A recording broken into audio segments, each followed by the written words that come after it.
Bonjour à tous et surtout à toutes et heureuse de vous retrouver en ce début de semaine marquant la célébration de la Journée internationale des droits de la femme. À cet effet, nous lançons notre revue avec l'œil du Sahel qui s'interroge dans le Grand Nord. Comment l'entrepreneuriat féminin est affecté par la Covid-19? Il y a lieu de se questionner, surtout lorsqu'on sait que le thème de cette année est leadership féminin pour un futur égalitaire dans un monde de la Covid-19, en espérant que cette journée ouvrira des pistes de solutions. Cameroun Tribune, quant à lui, annonce le 8 mars malgré tout. En effet, les femmes vivent une édition inédite sans défilé en raison de la crise sanitaire. Priorité sera donnée à la réflexion dans les administrations et les associations. Le jour renchérit avec ces femmes que personne ne voit.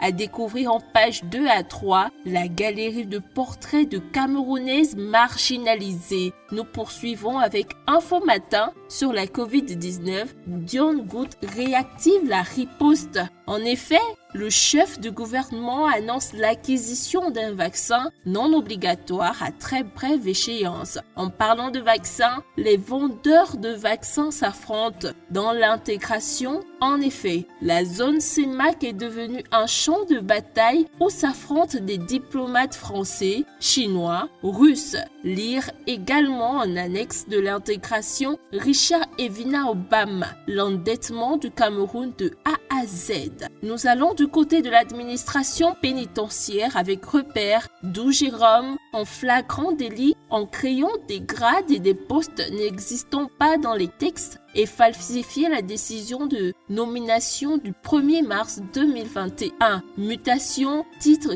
Garga à Manadji. Le Cameroun est pourri. À lire en page 9. Le courrier se questionne sur Kavayengue Dibril. Va-t-il rater son perchoir? Le président de l'Assemblée nationale serait dans un état de santé préoccupant. Nous bouclons avec l'économie. Concernant la transformation structurelle de l'économie, l'industrialisation des PME représente un frein. En cela, des mesures doivent être prises pour faire passer le taux de 0,2% en 2020 à 10% en 2030.